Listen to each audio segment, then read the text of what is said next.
Hello, and welcome to Unknowable, the podcast where we talk about all things mysterious, unusual, or unknowable. I'm Justine. And I'm Gray. Some weeks we break down one larger mystery between the two of us. Other weeks we pick two smaller mysteries on a theme and teach each other about them based on our own independent research. If you want to support the show, go on Apple Podcast, subscribe, rate, and review. Follow us at Unknowable Podcast on Instagram.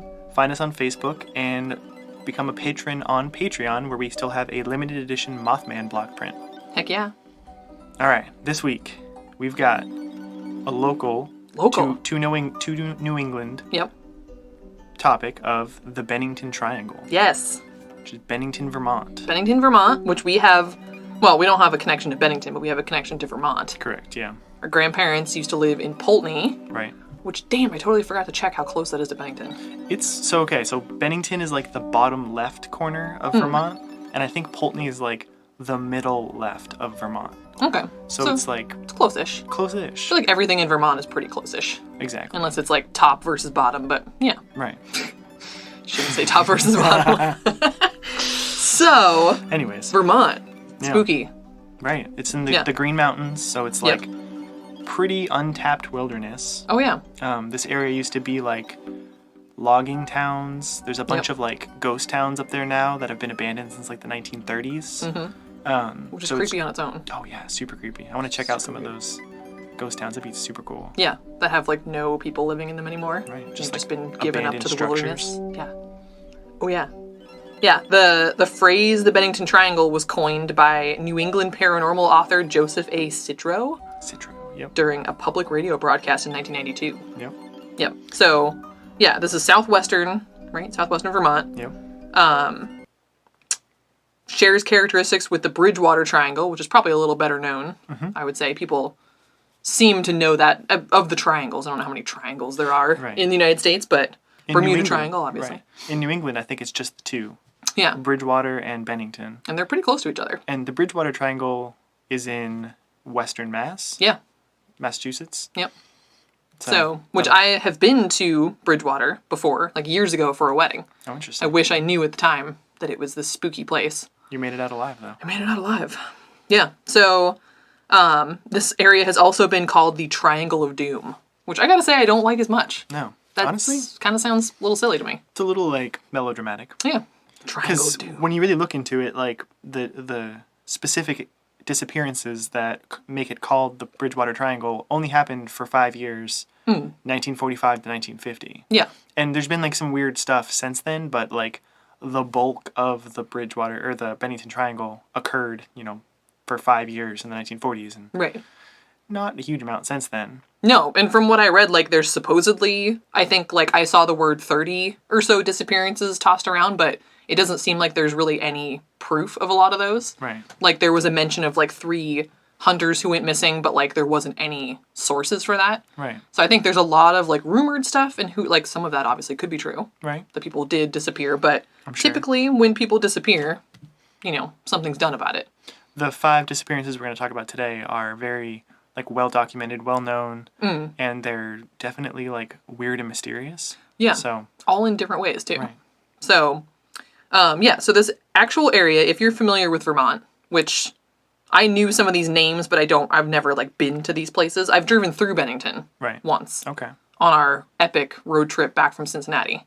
Okay. That's what Mom always talks about. We were going back through, and we hadn't gone through Vermont on the way there, but we did on the way back, because the GPS took us a weird way, and, like, she woke up at 2 a.m. on the drive, and we were, like, in Bennington, and she was like, what the hell? Where are we? So she spent a lot of time there when she was growing up. So it's basically centered on Glastonbury Mountain, which you're going to hear mentioned a bunch. And then it includes some or most of the area of the towns surrounding it, which is Bennington, Woodford, Shaftesbury, and Somerset. Yeah. I've heard of all of those, but I don't think I've maybe driven through Bennington, but I don't think I've been there for any extended period of time. No. And, like, basically, so Bennington's right next to, like, the New York state line, and so, like, Woodford's east of it, Shaftesbury is north, and then Somerset is northeast, so they're kind of just right there. Yeah. The mountain is, like, less than 10 miles away from Bennington College, like, as the crow flies, but it takes, like, over an hour to actually get there because of how dense, like, the forest and the wilderness is. Right. Which is kind of interesting. like you said, the area had initially been like a logging and charcoal settlement, but those industries kind of vanished. They tried to turn it into like a tourist attraction, which lasted for about a year before massive erosion led to mudslides and the destruction of almost the entire infrastructure. Wow. So then the following year, Glastonbury was basically just no more. See, that sounds like some curse. Something is cursed there. Definitely, like, something's going on. Right.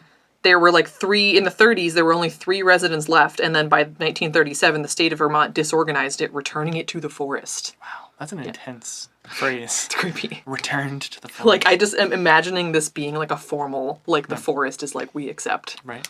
We will take it back. Which is freaky, because, like, maybe the forest did take it back because it wanted it back. I think the forest did want it back. Yeah. And it got it back.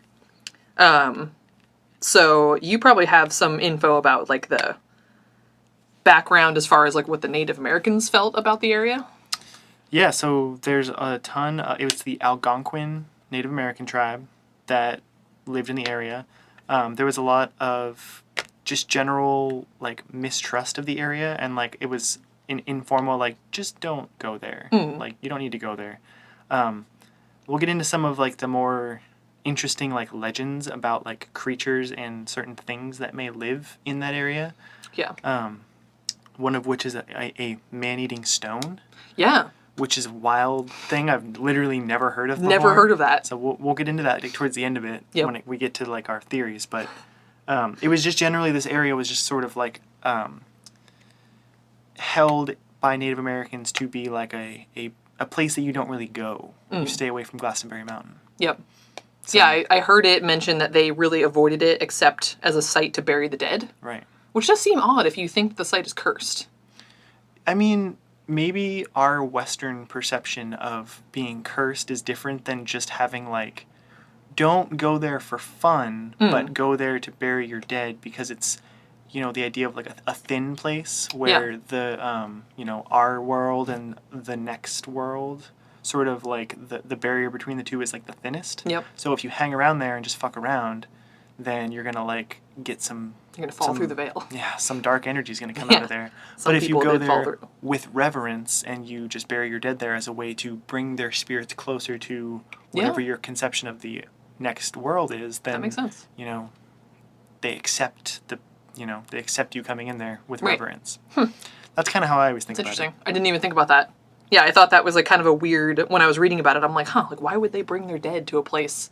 But yeah, maybe it wasn't so much they thought it was... Well, there was some... And I think the problem with a lot of these stories is that there's, like, all these different sources. And obviously, when we're talking about Native American tribes that lived there, I mean, we're talking so far back that there's not, like, obviously news articles or anything about this. So it's, like, passed along in stories. So there were some mentions of, like, demons, but then there were some mentions of just the convergence of the 4 winds. Right. Was an interesting thing to read about, that, like...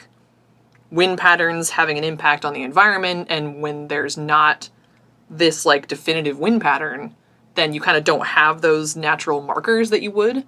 So it was interesting to see that that was potentially one of the reasons why it can be easy to get lost in that area. Right. Because you're kind of not having, which I didn't even think about, that, you know, the way the vegetation slants, or it mentioned, like, the shape that ice flows would take over time could kind of give you an idea of the way the wind blows, which I guess I still don't really understand how that helps directionally, unless, like, is wind supposed to blow in a certain direction? Now I'm confused. Yeah, me too. I guess maybe if you were, like, an experienced, like, hiker or backpacker, you would understand, like, oh, like, this area the wind flows, I don't know, north to south or east to west or something. It would give you a direction of where you're walking. That's true. But yeah, that's a good question. Yeah. Actually, like, put a pin in the idea of, like, air currents too. The air currents around here being weird, because I have something to talk about later when it comes to potential creatures that may live in the area. Interesting. So that doesn't even sound familiar based on my research, so I'm excited. Yeah. Nice. All right. Yeah, so there numerous hikers and hunters, like, in the modern era have corroborated this fact that, like, it's easy to get lost on, and so it's kind of a place even now to avoid. Right. So that could have been part of why the Native Americans avoided it as well. Like, there were maybe some that thought it, but maybe part of why they thought it was cursed is because people would go there and get lost. Right, even back in the day. Yeah. So, like you said, the biggest mystery surrounding this area are those 5 disappearances. Between 1945 and 1950. Yep. So, the first, November 12th, 1945. Yep. 74-year-old Mitty Rivers. Mitty Rivers. Which is a great name. It is a great name. Disappeared while out hunting. Interesting. 74-year-old woman in the woods hunting. I thought it was a woman too, but it was a dude. Oh, interesting. Yeah, I know. I don't know why I read it and I was like typing up my notes and I kept referring to she, and then at some point in the thing I was reading it said he, and I was like, whoa. Huh. 74-year-old, yeah. I guess Mitty just sounds like an old grandmother. I know. To me. I know. Which, yeah, it conjured that exact image. I was like, aw, 74-year-old grandma, like out hunting. But no, some dude guiding a group of 4 other hunters up the mountains. On the way back, he got ahead of the group and was never seen again.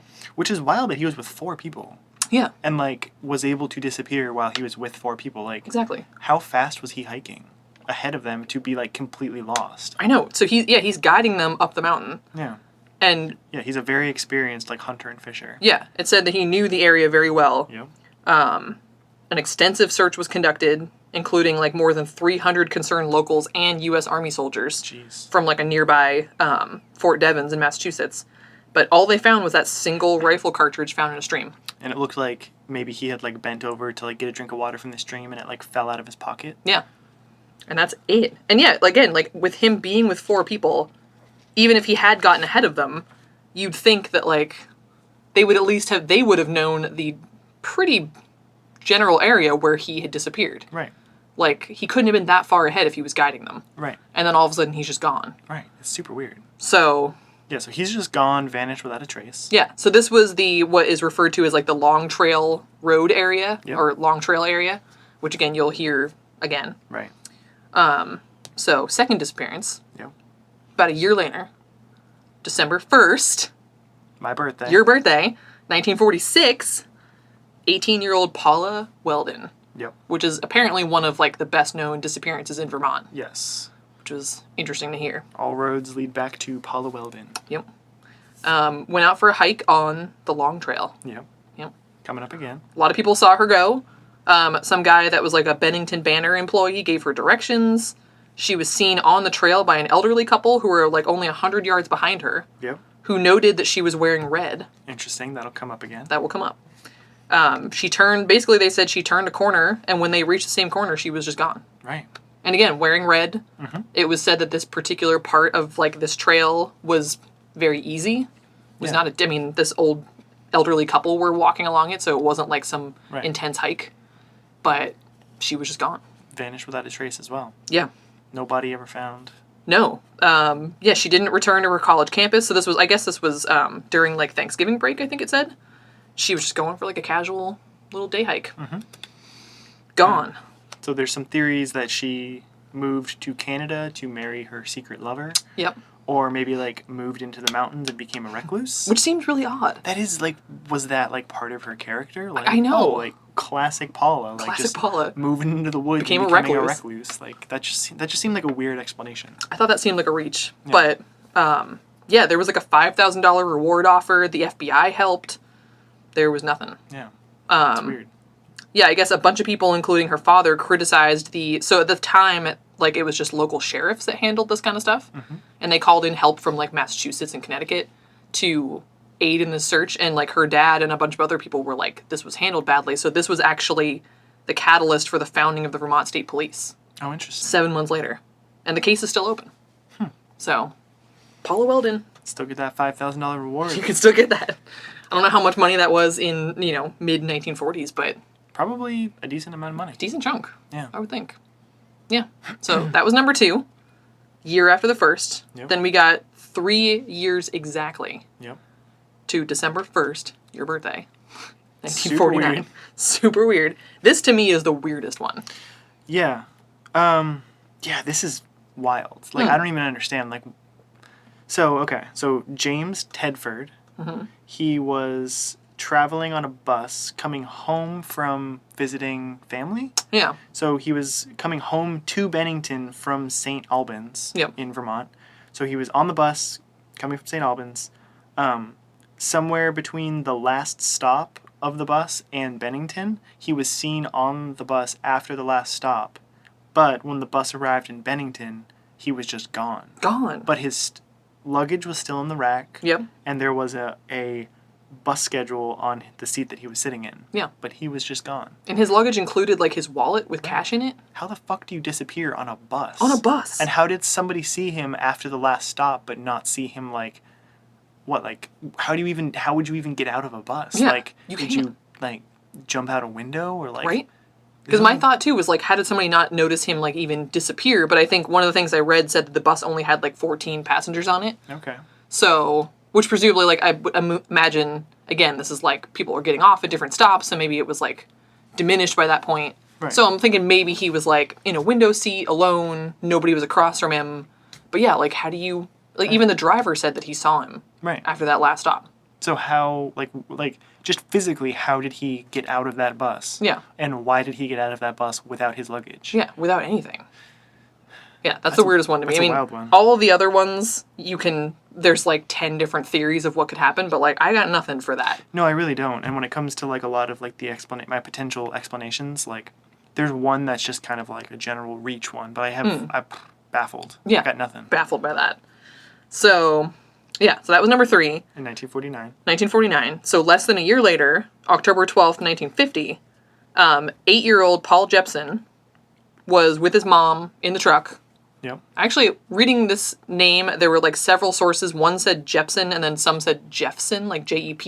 Yeah, I have that one. Yeah, I found that a few places, and then I found Jepson a few places, so... Interesting. Don't know. But he was with his mom in a truck. Apparently, his parents, like, would go to this... It described it as like a dump. They would go there and, like, feed the pigs. Yeah, I wasn't confused. 100% clear on what was going on there. No. So, but she was feeding some pigs. Apparently, he was in the truck for like an hour. Right, which seemed like a long fucking time to not check on your 8-year-old child. I know, like just in the truck, and why wasn't he just like out? Why wasn't he helping his mom? Pigs, right. I don't know. But he was in the truck. She comes back. He's gone. Search parties. Didn't find anything. He was also wearing a red jacket. Yes. Creepy. Mm-hmm. Yeah, and according to one story, bloodhounds tracked his scent very excitedly to a local highway. Yep. Where it just dead-ended, and that was also where Paula Weldon had disappeared. All roads lead back to Paula Weldon. Which is creepy. It is creepy. She was also wearing red, right? Yeah, she was also wearing red. Supposedly everybody that went missing was wearing red. Right, I could see, like, the Hunter Mini Rivers. I'm sure, like, one of those, like, black and red checkered, like, hunting jackets. Oh, yeah. That was the first thing I pictured. Mm-hmm. James Tedford, there wasn't specific information about what he was wearing, but, yeah, supposedly red. Yeah. Yep, everybody was wearing red. Yeah, some suggested that he met an early demise at the hands of his parents, and then they fed him to the pigs. Wow. So, but the creepiest part, Paul Jepson's father told the Albany Times-Union that it was perhaps, quote, the lure of the mountains that pulled in his missing son, as the boy had, quote, talked of nothing else for days prior to his disappearance. That's fucking creepy. Yeah. That was, like, not in the first few things that I read, and then I finally found an article that mentioned that, and I was like, why didn't the rest of you talk about that? Right. It was the creepiest part. That's wild. Yeah, so this kid's just just going on and on about these mountains, and then he disappears. The call of the mountain. The lure of the mountains? The lure of the mountains. Wow. What the fuck? Yeah. So there's some kind of weird energy around these mountains. Yeah. Or this mountain specifically, Glastonbury. Yeah. So, and then that leads us to disappearance number 5. The last of the series. The last. Only, a couple weeks after that one. 16 days later. Wow. Yeah. 53-year-old Freda Langer? Sure. Langer? I'd go with Langer. Langer, yeah. Okay. Experienced hiker and survivalist. Yep. Familiar with the area. As a lot of these people were. Yep. Camping with her cousin. Yep. Yeah, Herbert Elsner. They left their family campsite near the Somerset Reservoir to go on their own little hike. Yep. Get like half a mile in. She slips and falls into a stream. Classic Freda. Classic. Like you do. She was like, hey, just wait here. I'll just run back real quick and change my clothes. Mm-hmm. Doesn't come back. He goes back to the campsite to be like, what the fuck? Yep. She's not there. She never made it there. I guess her husband was back there. He had like injured his leg or something. But yeah, he was like, nope, she never came back. She never went back to, like, half a mile in between these two things. That's not very far. Familiar with the area, hiker, survivalist, didn't make it a half mile. Right. Yeah. So, again, they did 5 searches over 2 weeks. Yep. With like massive 400 search. people, helicopters, aircraft, no trace, except yes, she's the only person whose body they found. Yes, they did. But not until 1951. Yeah, 7 months later. 7 months later, they were... Who found it? I don't know. Actually, I didn't read how, must not have been a search because they wouldn't have still been searching. Right. So somebody must have just stumbled upon her body. But they found the body in a stream or a river. Yeah. And it was a section of that stream or river that had been extensively searched during that initial 2-week search. Yeah. And it was apparently a pretty open area, too. Yeah. So I don't know how busy these, trails and mountains were with hikers, but you would think, where did she wind up for all that time? Right. And then was just, plopped back there 7 months later. And there was no cause of death could be determined because she was so degraded. Yeah. Which is fucked up. And it was, 1950, so I'm sure they didn't have great, forensics. Nope. They were just don't know. So, yeah. So, weirdly, the only person that they found, but even then, finding her body was still suspicious because...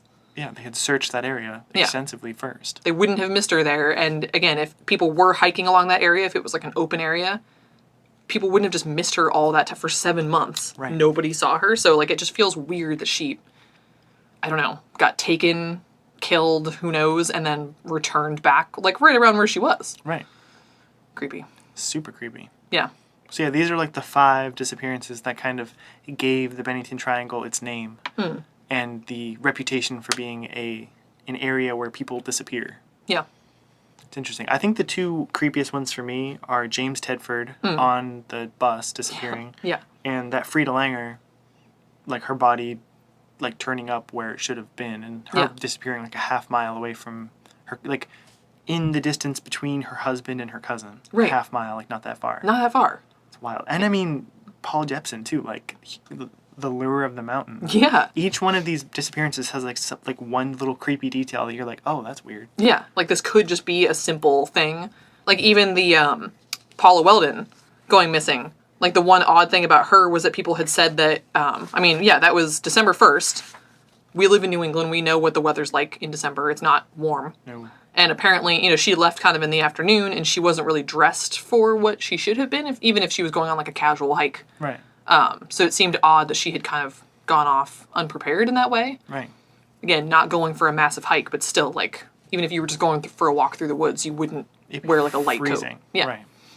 So there's weird shit about all of them. Yeah. And all very different and, I don't know, creepy. Super creepy. Super creepy. So, on top of the disappearances, the Bennington Triangle has also been a weird hotspot in general. Yeah. In 1867, numerous residents were reporting some type of person or creature known as the Glastonbury Wild Man. Yeah. That would descend from his cave dwellings near Somerset and terrorize the women of Bennington and Glastonbury by pulling back his coat and exposing his entirely naked body with a pistol. So many questions. Yeah. So this isn't even supernatural. No. This is just some weird dude. Some wild man. Some living flasher. in the fucking caves up there. What the hell is that? Why is he living in the caves? Because I don't know. You've gone wild. You've gone wild in the woods of Vermont. He's the wild man. Yeah. Yeah. So he was just flashing people with a pistol. I guess so he two pistols. So he had access to he had access to a pistol. Yeah, he had a weapon in the caves. Enough sense to go live in a cave, but would just come and flash people. Yeah. Just why is that urge striking you? It's a weird detail there. Yeah. Yeah. There's a weird murder a time after that, 1892. Yep. Did you read about this one? No. Henry McDowell murdered John Crawley by beating him in the skull with a rock until it shattered. Jesus. Now, my question there is, did the skull shatter or the rock? Gee, I hope it was the skull, because if he shattered a rock. I didn't realize that I had that question until I just said it. Wait a minute. Because one of those is worse. If he beat his skull with the rock until the rock shattered, that's worse. Right. Dude, relax. Relax. He's dead. Yeah, he's way dead. He fled, went to Connecticut. He immediately turned himself in to authorities and confessed, which was part testimony to the murder and telling what happened, and part him just rambling about demonic voices that spoke incessantly in his head and drove him to murder Crawley. Interesting. Yeah. He was committed to the Vermont State Asylum once they obviously deemed him legally insane, but he escaped pretty shortly after and was never seen again. Freaky. Maybe he was the wild man. No, that was significantly after. It was, yeah. It was after. So some people thought that he lived out his days in the wilderness, and some people think he still lives in the wilderness at like, however old he would be now. Right. Like 100 years old. Very old. So, yeah. So there's that dude. Demonic voices. Yeah, demonic voices. Maybe it was the lure of the mountain. Yeah. Driving people crazy. That's freaky. Yeah. That was like one of the general things that I read that didn't always have stories to go with it, but just talking about people going insane, being driven to madness in the area. So that's wild. Some weird shit going on. I didn't find a ton of information about this one, but there's the Bennington Monster. Yeah. Do you read about that? Mm-hmm. He was like a Bigfoot-like creature that was spotted like in the 1800s. They found, the 19th century? Yes. The 1800s? Yeah. Okay.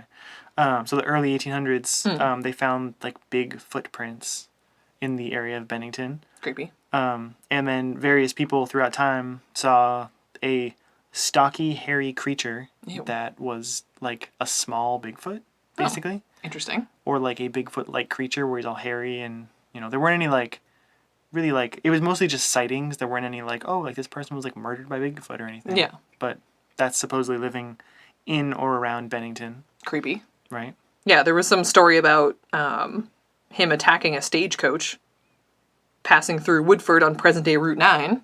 Oh, wow. Which is also near where? Is that near where Paula Weldon went missing? Mitty Rivers went missing right on Vermont Route 9. That's right. Route 9 is significant. Yeah, it was like a rainstorm. It was knocked over. The passengers were like stranded in the darkness. The driver, for some reason, like saw the footsteps and followed them.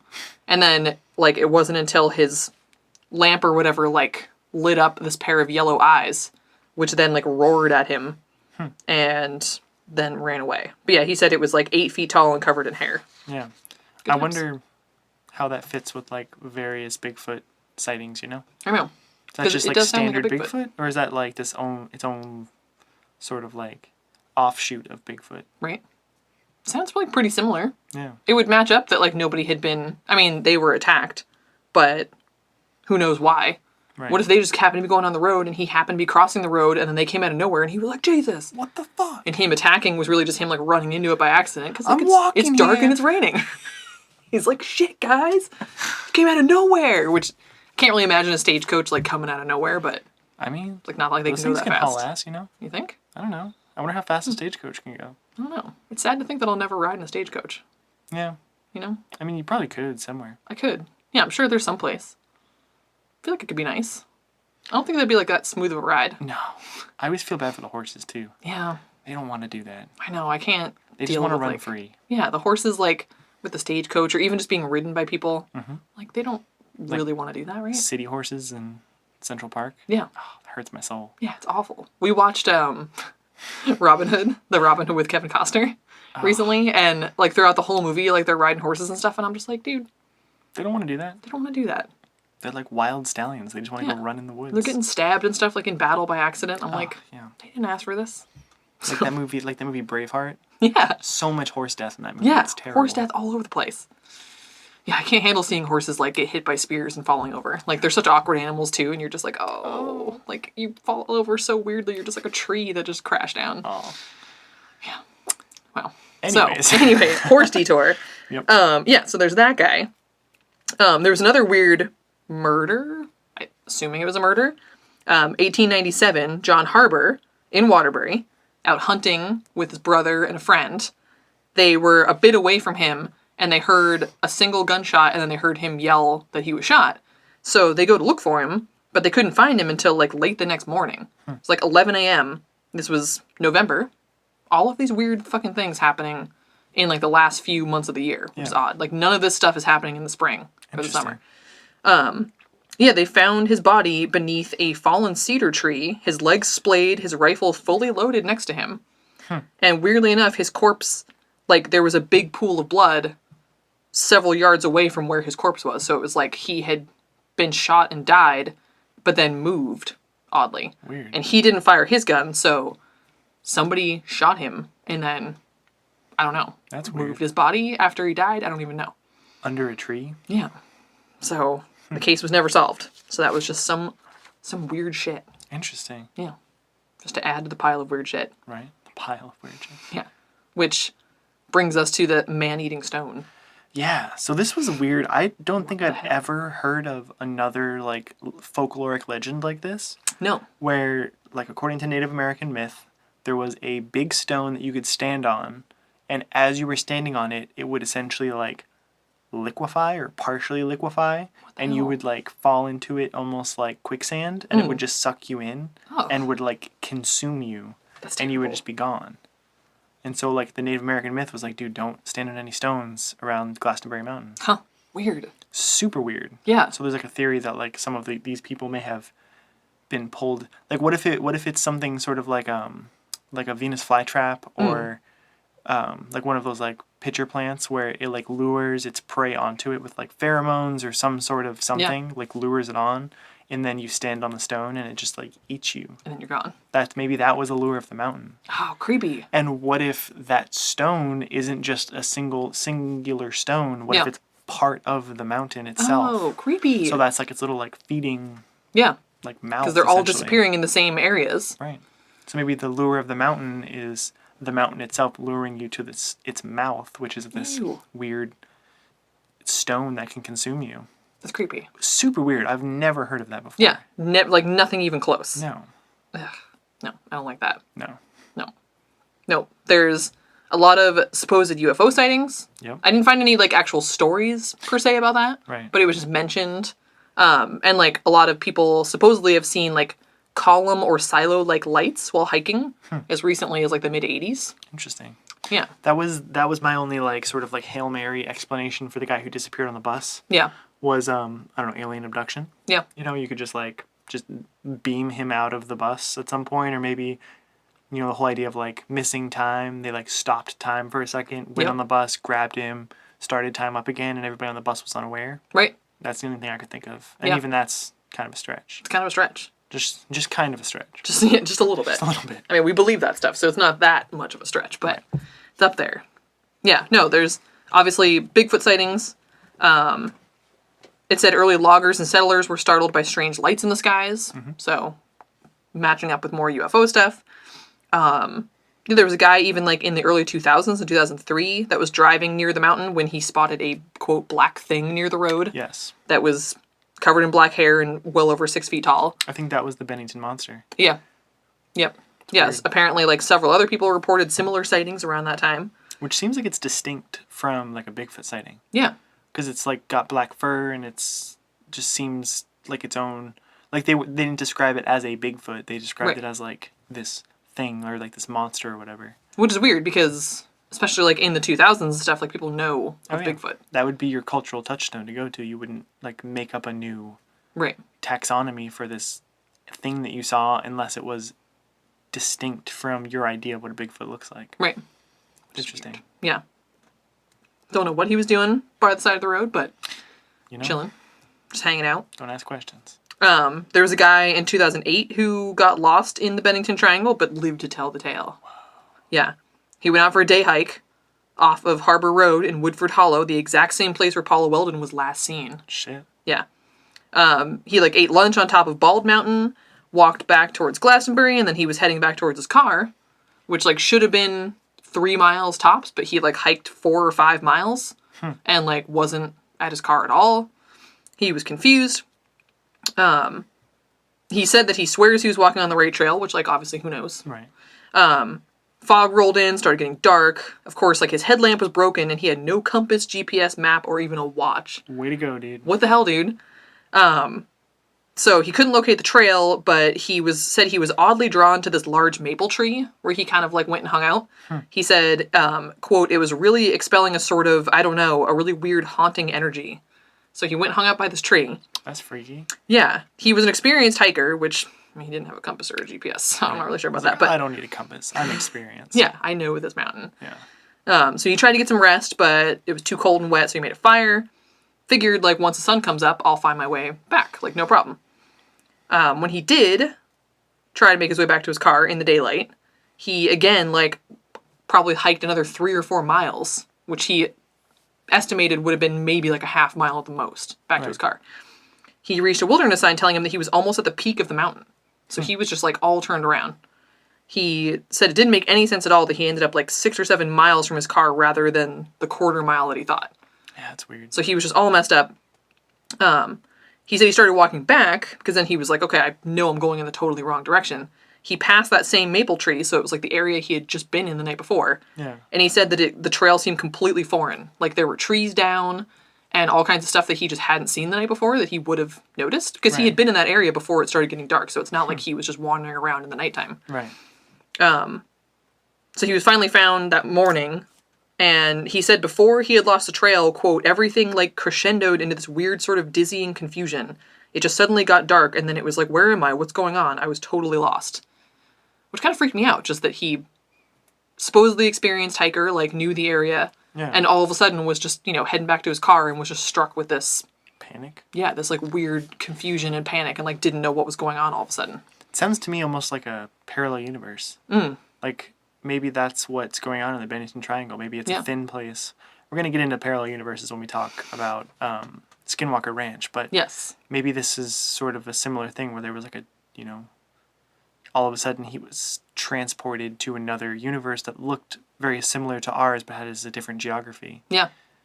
And So he kept like kind of bouncing back and forth between the two of them. Yep. Interesting. Yeah, because he would like recognize stuff, but then he wouldn't, and then he would, and so yeah, like I can't imagine that feeling of like him getting to that sign and being like, "What the fuck? Like I'm totally opposite where I'm supposed to be." Right.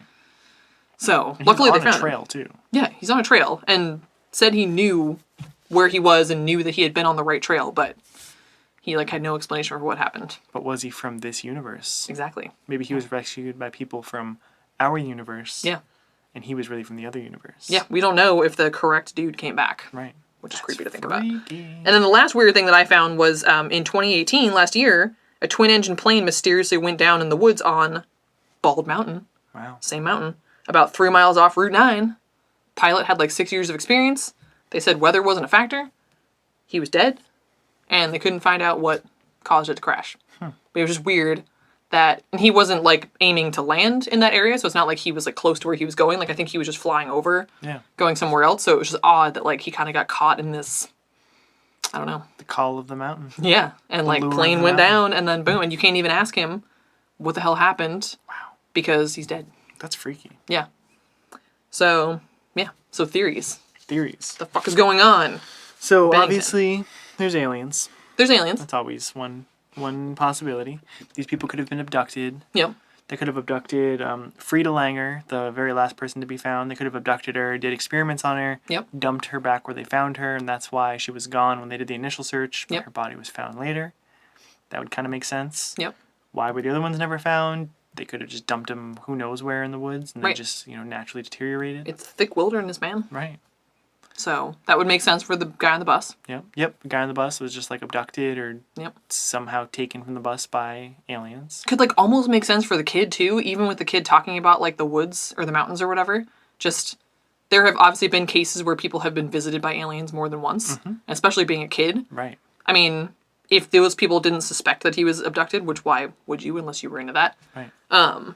So, like, what if he had told his parents, or maybe just said some weird things that didn't make sense because he had been visited by aliens or abducted by aliens before? He was abducted and they flew through the mountains, and so he had these weird fever dream memories of being in a UFO flying through the Green Mountains, and so he kept thinking about them and talking about them. It's just like in The X-Files, when those people are, like, drawn to that specific mountain because that's where the aliens are going to come and get them, and, like, those are people that had been abducted in the past that, like, they were essentially... Not so much programmed, but kind of like they had like a homing device type of situation, like that little thing in the back of their neck to kind of tell them like, go here. It's almost like animals that like return to the same spot to like lay their eggs or whatever. Yeah. It's kind of the same idea. Yeah. So maybe that kid like knew he had to get back there. Maybe that was true for all like the girl, Paula Weldon. Mm-hmm. Maybe she was, that's why she was walking through the woods not properly dressed because she wasn't really planning on going for a hike and coming back. She just felt like she needed to go to the mountain at that time. The mountain was luring her there. Yeah, she just needed to go. And that could have been, for the last woman, Freda, like, maybe she just had, I don't know, like somewhere on her walk back to the camp, like just had this moment of like, fuck, I gotta go. Right. And it was just weird timing. And she was like, a quarter of a mile back to the camp, and then she just like veered off the path and went. Gone. Yeah. That could be the same for the hunter too. He got up ahead of his group. Yep. Who knows why? He just started all of a sudden hiking faster and faster because he just needed to get to where he was going. Yeah. I like this theory. That's honestly, this is making a lot of sense. Huh. I didn't think I was going to, like, I thought that was just like, yep, aliens. Mm-hmm. But that's a pretty good theory. Because aliens are kind of like the deus ex machina of all, like, conspiracies and, like, weird disappearances. It's just, fucking aliens. Literally a theory for everything. But in this case, I think it answers a lot of questions. Yeah. Or my other theory that answers a lot of questions would be the alternate universe theory. It would explain the regular disappearances. You know, you're just walking on this path, and then all of a sudden you shift into another universe, or the universe shifts around you and pulls you into it, and then you either live the rest of your life in that other universe, or you die in some way, and your body is laying in the other universe, not in our universe. Yep. The guy on the bus, all of a sudden he just, you know, he's on that bus in another universe, or he just like rolls on the street in the other universe and he like dies just there. Gone. Freda Langer, she could have died and she could have been laying in that stream in the other universe, and then it kind of like shifts away from her body, and then her body ends up back in the stream in like our universe. Right. It's kind of similar to the alien theory, but like I was reading about John Keel's, again, the author of the Mothman Prophecies. Oh yeah, legend. Yeah, the legend. He had the window area concept, which is basically, or also called zones of fear. Again, I like window area better, I think, than zones of fear. Yeah. Basically just where like certain places and regions are thin and kind of porous between our universe and all these others, so people are just kind of like falling through. And he thought that part of that was because of local geomagnetic factors. Interesting. He said, the Earth's magnetic field is probably the culprit in many cases of seemingly inexplicable phenomena. Our planet is pockmarked with magnetic anomalies and aberrations. Yeah. So he just thought that there were areas that just were like that, just really thin, which again, and that was his explanation for the Mothman. Yep. Just being like, and this dude was awesome because he totally thought that like most of the weird shit in our world is because of this type of thing. Yeah. And that not even that he thought that these creatures like Mothman and Bigfoot and stuff are coming through accidentally, but that they're like tricksters and that they're just like, woo, like coming through and fucking like, around. Hey, fucking around and then going back. Yeah. And so he kind of thought that same process could apply for these people more accidentally. Like they're just like, whoops. Yeah, you just are in the wrong place at the wrong time. Almost like if you think of it like a fog, how like you're just walking and then all of a sudden a fog just like rolls around you. Yeah. And like you're all of a sudden like, like if the fog was the alternate universe, the alternate dimension, all of a sudden you're enveloped in this other dimension. Yep. And then like the fog recedes and moves away from you, and then you're back in our dimension. Yeah. That's how I think of it. It's creepy. It's freaky to think about, and it would explain a lot of paranormal and cryptozoological concepts. Because it explains all of the, I don't know that particular theory necessarily explains, like, you know, that weird wild man, or even the demonic voices for, like, that murder. Right. But, like, that dude who got shot, like, what if somebody slipped back into the universe or slipped into our universe and shot him, somehow got no confrontation with him and then shot him and then, like, slipped back? Mm-hmm. Or that could explain the Bennington Monster. Yep. That could explain the UFOs and the weird lights and all that shit. So, but not the man-eating stone. No, not the stone. That's a weird one. Yeah, that's a really weird one. It's kind of its own thing. Yeah. And it's kind of, again, like we'll talk about it more with Skinwalker Ranch, but kind of the idea that there are just places that are like a hub for this weird shit. Yeah. For whatever reason, there's just, it's a thin area and there's something about, that could also be the geomagnetic factors, like that can affect potentially your mental state and your brain. So like the idea of people like are going crazy. Ley lines and stuff, like where they kind of coincide with electromagnetic anomalies. Yep. Or like these like striations in the Earth's atmosphere. Yeah. So there's just all kinds of weird shit. Yeah. Yeah, there's like, we've talked about so many like UFOs, cryptozoological animals. Yeah. Like man-eating stones, whatever you classify that as. Can't even like demonic don't voices. Even know. Yeah, demonic voices. Unsolved murders. Yep. It's got it all. Yeah, it's got everything. So, and my other one random thing was Shirley Jackson, who wrote The Haunting of Hill House. Yep. She was inspired to write that and some of her other stories while living in Bennington. Oh, interesting. Yeah. Which is kind of cool. I actually just recently watched the TV show that they did for that. Yeah. It's pretty good. Was that on Netflix? Yeah. Yeah, we watched some of that. I liked it. I admittedly have not read the book, so I don't know how accurate it is. Right. But I enjoyed it. Interesting. It was scary. So, one little random, like, maybe coincidence, maybe not, that I have. So, okay, the disappearances, the 5 disappearances that we talked about, 1945, 1946, 1949, 1950, 1950. So, very consistent in 1945 and 1946, and then 49 through 50. Yeah. There's a 2-year gap, 1947 and 1948. Yeah. So, Aleister Crowley died December 1st, 1947. Oh, shit. In Hastings, England. Oh, shit. So, we talked about before with, what was it? Was it Kenneth Arnold? His UFO sightings that happened in Oregon and Washington. Yeah. I would be very curious to see how those line up with where we are in Vermont. Oh, yeah. Because imagine there's some sort of alien presence that Aleister Crowley contacted back in 1917 with Amalantra working. And then that presence is sort of looking for Crowley or like wants to like bring him into the ship or whatever. So this presence is in Vermont in 1945 and 1946, abducts those 2 people, Mitty Rivers and Paula Weldon. Yep. Then there's a 2-year gap where there's no disappearances. And during that 2-year gap is when Crowley died in Hastings, England. Yep. So maybe that presence then shifted its focus from Vermont back over the pond to where Aleister Crowley was and went over there for a while and focused its attention in England. Yeah. And then focused its attention back on this area of Bennington, Vermont in 1949 and 1950. Shit. That 2-year gap is just a weird thing to me. And in that 2-year gap, Aleister Crowley died on December 1st, 1947. Very significant date. 2 of those people also disappeared December 1st. Yeah. Fucking weird. I thought that was weird, like, because I kept seeing December 1st, and I was like, why does that stick out to me other than my birthday? And it was...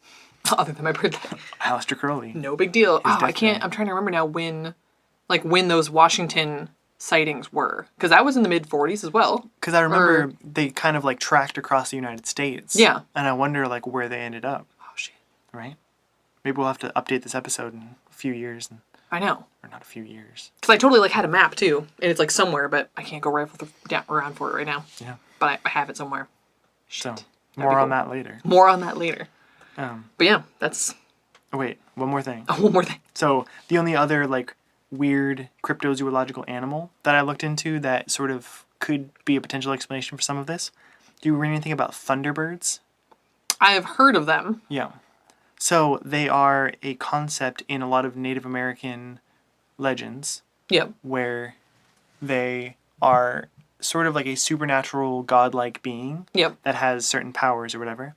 But in the cryptozoological community, they're more just giant birds kind of left over from like the time of dinosaurs. There's some evidence in the fossil record that when early humans were walking the earth, there were giant predatory birds that also coexisted with humans. Jesus. So they think that some of those legends around the world about giant birds, like in Native American culture, were from actual sightings of actual giant predatory, like eagles and stuff, essentially. Jesus. So there's been a few sightings of Thunderbirds. They call them Thunderbirds, but they're just giant birds. There's this one supposedly famous photograph of these 2, like, dudes out in the middle of, like, the Wild West, essentially, that have this giant bird that they shot. Oh, shit. That's, like, way bigger than both of them. It has, like, a 4-meter wingspan. Weird. It's, up for debate whether or not it's real. Right. But, John Keel. Yep. Okay. Author John of the Keel. Mothman Prophecies. Yeah, the still man. coming up. He tracked a bunch of Thunderbird sightings, or like giant bird sightings, and he noticed that they coincided with various thunderstorms and weather systems moving through various areas. Interesting. So his idea was that these birds are so large and it would require so many calories for them to flap their wings in order to fly, that rather than exert that much energy, they coast around using air currents. Whoa. That come with, if you figure it could follow a storm system as it moved across the United States, it could essentially just coast on those, like how you see seagulls coasting just on the air currents or whatever. Yeah. They could just coast on those in order to conserve energy. This was John Keel's theory. So, you brought up at the beginning of this episode that there's a weird sort of like weird air currents in this area where they're kind of like eddies where they don't really go like east to west or north to south. They just kind of like just follow random patterns and almost not like circular, but they're sort of their own system within this Glastonbury Mountain area. So what if there are Thunderbirds, which have been sighted in the area and are part of Algonquin Native American myth, like we talked about in the beginning. So what if these giant birds exist there and they stay in this area because there's these weird air current patterns that allow them to just coast around, and they're picking these people off. Oh, shit. And so what if this Thunderbird picked off, Freda Langer, for example, picked her up and then, like, dropped her back in the area where she was because that's near where it has its nest or something. Oh, Jesus.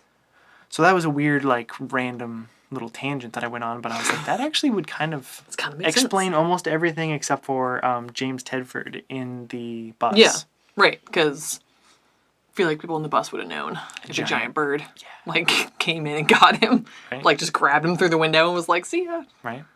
Fuck. But I feel like it was also mentioned somewhere that like a Thunderbird was a potential explanation for the Mothman, like weirdly connecting everything. But because, I mean, it's the idea of a giant something flying through the air. Yeah. Could have been misidentified. Weird. There was crazy. supposedly one of the Thunderbirds that was caught in like the early 1800s in America was, not caught, but shot and found, looked like a winged alligator. Ew. So it was almost like a dinosaur. Yeah. So it would be similar to the idea of what some people think Nessie is, where it's a leftover of like the Jurassic period. Yeah. Where it's just a leftover giant, like almost like a pterodactyl that still exists somewhere. And I feel like if it was going to exist somewhere, the Green Mountains in Vermont would make a lot of sense. It's dense woods, not super explored, not super inhabited, big mountains and weather systems for them to coast on. Yep. As well as like big game for them to hunt and kill and eat. Right. Yeah, it's just like thick wilderness for them to kind of hide out in. Same reason why like Bigfoot hangs out in places like that. Right. Or and there's been big feet. Big feet? I'm going to say Bigfoots. Bigfoots. And there's been several sightings of Thunderbirds in, like, mostly, like, the western Midwest, like Illinois. Interesting. I guess it's not western. Idaho is what I'm thinking of. Yes, okay. That's what I was thinking. Western Midwest. Western Midwest. Yeah. Freaky. So, yeah. Huh, yeah, I hadn't read anything about Thunderbirds. Maybe the answer is, little bits of everything. Little bits of everything. Maybe one of them fell to the man-eating stone. Yeah. One of them was abducted by aliens. One of them was picked off by a Thunderbird. Yeah. One of them was communicated through by demons. Yeah. Great. Just a little bit of everything. Yeah, so it's like a little mini Skinwalker Ranch. Yeah. Kind of, sort of. Right. Little, like, way less creepy. Right. Because it's like the creepiest thing. I think this is the first time we're alluding to Skinwalker Ranch this much, but... Yeah. So we've mentioned it several times, but like only like once here and there. Right. But this is like, get ready. Yeah. Yeah. Get ready for Skinwalker Ranch. We need to prepare people. That's going to be a wild one. It's going to be a 3-part end of this like group of episodes. Yep. It's intense. Oh, yeah. I can't remember exactly which numbers it is, but soon. It's the last 3 episodes. Yeah. We've probably got 4 or 5 more before then, something like that. Yeah. So it's coming. It's coming. And it's going to be similar where there's just, we're talking about everything. Everything. UFOs, cryptozoological animals. Yep. Weird, esoteric Other ideas. dimensions. Other dimensions. Yeah. Yeah, this one has all of that too. Yeah. So it's just freaky, and yeah, I feel like I need to get a map going and keep track of areas like this that have like this weird concentration of like everything, and then try to see if these things coincide with anything. Ley lines or weird horizontal bands around the planet. Seems like there could possibly, like this is definitely, and we will do an episode on the Bridgewater Triangle, and we would actually like to go to the Bridgewater Triangle. Yes. When we do that. And scope it out, although I'm scared. Yeah. Like, I'd be scared to do this, too. At least the Bridgewater Triangle is a little bit more, like, near more civilization, I feel like. Yeah. So I feel better about that. Like, this is definitely, like, going through these woods, makes it feel like we are not experienced hikers. Yeah. So I feel like we would probably get lost, like, legit and die. Not of anything paranormal, but we would just disappear for real. Yeah. It'd be bad. So, don't really want to fuck around with that. No. But Bridgewater Triangle is coming up. Oh, yeah. At some point. Someday. Yeah. So, episode 18. This was a good one. It was good, yeah. And nice, this was finally another local one that we actually both did. Yeah. The other local one was just me. Yeah. It was really boring. Yeah. It was really short. Yeah. Really boring. I talked way too much about weird shit. It was good. Yeah, it was fine. It was fine. Hopefully the only solo episode I have to do. Yeah. So yeah. Episode 18 of Unknowable. Unknowable. Love you.